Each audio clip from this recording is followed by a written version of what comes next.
elders from all over this part of Nyanza. When amue which side of history he wants to be in. Kama anataka kuungana na William Ruto kufinya wa Kenya, anataka kuungana na yeye kuendelea kuharibu nchi, hilo litakuwa ni jukumu lake. If that's the way anataka legacy yake iishe, it's up to him. Is Raila Odinga regretting his union with William Ruto? Yes. For months now, Raila Odinga has basked in the privileges that come with aligning himself with President William Ruto. But behind the curtains, the price tag on this political transaction has ballooned into something even he can no longer afford to ignore. Sasa atinasikia anataka kupeana mwelekeo. Raila, wewe pea Mama Aida mwelekeo. Sisi hatutaki mwelekeo yako. We don't need. Sasa tunajua mwelekeo 2027 ya kung'oa William Samoei Arap Ruto. Mwelekeo gani Raila Odinga atakuja kutupea? The once revered opposition stalwart, the enigma of Kenyan politics, is now grappling with the fallout of his unexpected alliance. A decision that has not only eroded his standing among Kenyans, but also left his party teetering on the edge of chaos. Ana nafasi kutoka kwa ODM, join Gachagua, tukutane 2027 tupigane. For decades, Raila Odinga's name was synonymous with the resistance, reform, and revolution.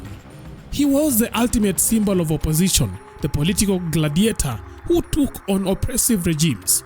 But now, his name no longer sparks excitement, it provokes outrage.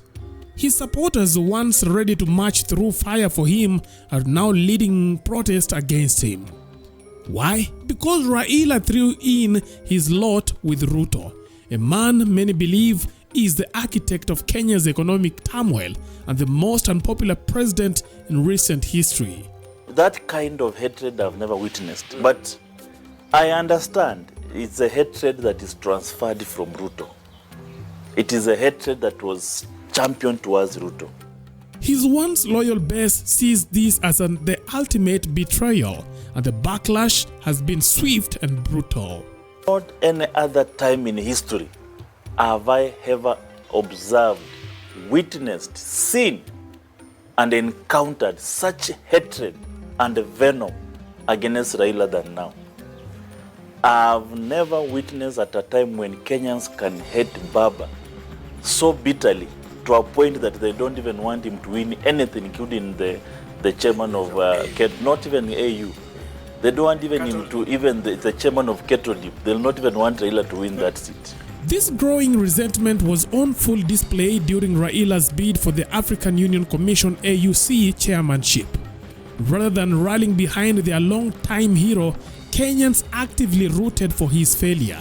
And when he lost, the country erupted in celebration. Mi kuanguka kwa baba kumenifurahisha sana. Juu nilikuwa najiuliza kwani huku hakukuwa na mwana youth Kenya ingesimamisha support juu huyu mzee miaka yake imeenda sana. Na sisi tuko na furaha juu huko ni kama alikuwa ameenda. That is how far the mighty have fallen. The hostility has reached such alarming levels that even Raila's close allies have resorted to publicly lecturing Kenyans, urging them to be grateful for his sacrifices. Mr. Speaker, how unpatriotic can some Kenyans be that they fought the Right Honorable Prime Minister for 1 year he has been campaigning, and after losing, they celebrated? We shall revisit that, I can assure you. But here is the question. Would Raila have lost the AUC race if he hadn't embraced Ruto? Or was this rejection a referendum on his political choices? The government buggered it. By the way, had President William Ruto kept off that campaign, Raila would have been elected. All right. The minute he made, people hate projects.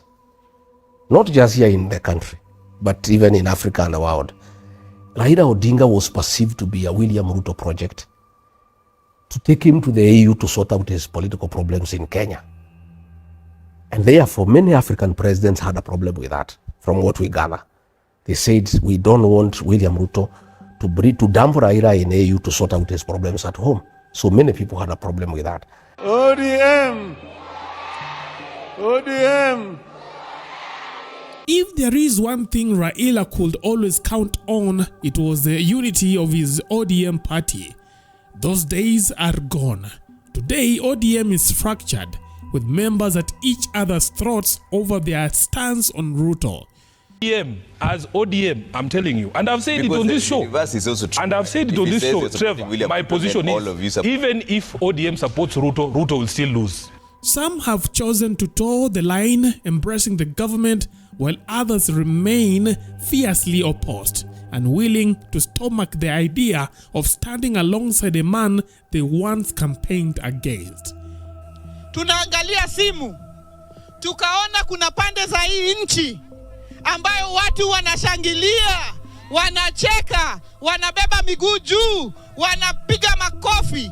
Tukasema sawa tu. Tumeona marafiki wetu ni kina nani na ipo siku. The cracks have widened to the point where ODM leaders are now calling press conferences to attack each other. The thing that amuses me is that these guys will run around saying all sorts of things. They say, oh, we will support Ruto. When Sifuna says he will not support Ruto, suddenly they cry for months. Like after this show, they'll be wailing for a month, saying, oh, how can Sifuna say this?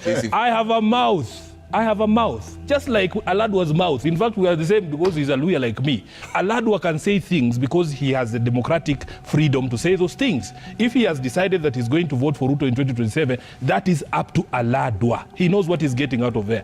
But I cannot, for heaven's sake, reconcile my conscience to support a regime that is killing our people, a regime that has destroyed lives, a regime that has destroyed the economy, destroyed the livelihoods of Kenyans.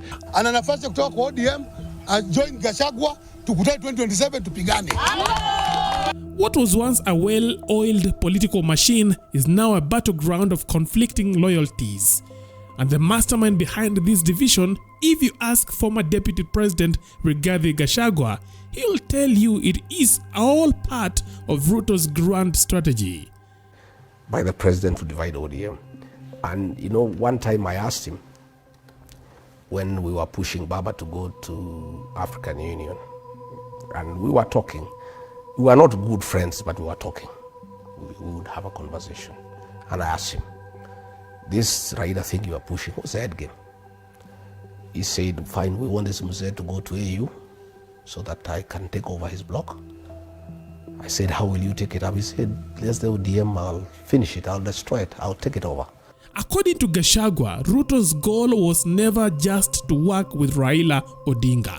It was to infiltrate and dismantle ODM from within. The reasoning? A weak and divided opposition means an easier path to re-election in 2027. And by the looks of things, Ruto's plan is working. I'm listening to Ruto people saying that he'll support Ruto. I'm listening to some ODM people whom the president has paid. And the president is very good in dividing people. And let me tell the ODM people, the same way he tried to divide the mountain, he's going to divide ODM. And you can see already some ODM characters who are being paid are already dividing ODM. You can find there is one section in ODM that is supporting William Ruto. There is another one of Akina, Sifuna, Orengo, Anyang, who are talking a different language. I see very serious attempt by the president to divide ODM. With his AUC bid in ruins, his party in disarray, and his political brand tarnished, Raila Odinga finds himself at a crossroads. Does he continue backing Ruto even as the president's popularity plummets? Or does he attempt a grand political comeback, hoping Kenyans will forgive and forget? Sisi hatumwelewi Raila Odinga, na nimesema juzi nilikuwa na interview. Hatujui vile anataka. Na tunangojea atoe msimamo ndio tujue vile tutakaa na yeye. Kama ataamua kuchafua legacy yake ya miaka hii yote na kuunga Rais William Ruto mkono, hiyo ni haki yake. Na sisi hatuwezi mzuia. Lakini hiyo haina shida yoyote. Kwa sababu zile kura alikuwa nazo, ndani yake iko kura mingi sana ya Kalonzo Musyoka. Hiyo itakuwa imeondoka. Pale Kisii imeondoka. Pale kwa mlima alikuwa na kura 1.1 imeondoka. Kwa hivyo hakuna kitu kubwa sana atapelekea Rais William Ruto. Number 2, huyu Rais William Ruto amewachwa na kila mtu. Kanisa ambayo ziliunga yeye mkono zimemuondokea. Watu ya mlima tuliunga yeye mkono 3.5 milioni tumeondoka. Watu wako na payslip, hao wafanyikazi wote wakiwemo nyinyi wanalalamika sana. Kila mtu ya payslip, na payslip holders ni karibu 3.5 milioni wamemuondokea rais. Hii watoto wetu wa Gen Z ambayo watachukua kura karibu 9 milioni hawako na yeye. Hata Raila akimuunga yeye mkono tutamshinda.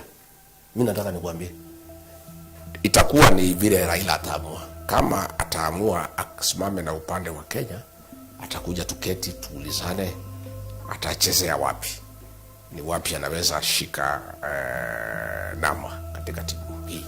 Tuone mzee wetu ako na credentials yake, tunaweza fanya kazi na yeye akitaka. Kama atataka kuenda kumsaidia William Ruto ambaye amewachwa na kila mtu, ni haki yake, na sisi hatushughuliki.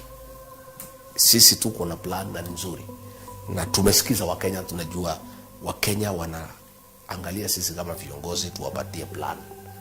Wakenya wameamua ya kwamba William Ruto ataenda nyumbani, hiyo wameamua. Ile wanataka kujua kwetu kama viongozi, mmepanga namna gani ndio tuhakikishe ya kwamba tumeleta uongozi mpya ambaye itashughulikia Wakenya, ambaye itapunguza gharama ya maisha, ambaye itaheshimu Wakenya, ambaye italeta maendeleo, ambaye itahakikisha ya kwamba mahospitali yanafanya kazi, ambaye itahakikisha ya kwamba program ya health ya insurance inafanya kazi. Hiyo ni jukumu letu. Kwa hivyo sisi tuko pale na tunatosha kuweka upinzani mkali kwa Rais William Ruto, na tunatosha pia kuunganisha Wakenya kuleta serikali mpya. Raila akiweko asipokuweko, hatuna shida kubwa sana. Itakuwa ni yeye amue which side of history he wants to be in. Kama anataka kuungana na William Ruto kufinya Wakenya, anataka kuungana na yeye kuendelea kuharibu nchi, hilo litakuwa ni jukumu lake. If that's the way anataka legacy yake iishe, it's up to him. Hiyo ni decision yake. Lakini hatujafunga mlango, we are open. We are saying if ataamua to be on the side of Kenyans, we can have a discussion and see what role he can play in the liberation of our country. But irrespective of the decision he makes, sisi tuko sawa na tumepanga vizuri. Na when we listen to the ground, hata nyinyi huko ambao mnasikia vile watu wanasema, na sio huko peke yake, ni kila pahali. Tuko sawa kabisa na tuko na mpango mzuri, na tutafaulu na tutapata serikali mpya ambaye itaokoa nchi hii, ambaye itaweka nchi hii kwa ile barabara ambaye inafaa.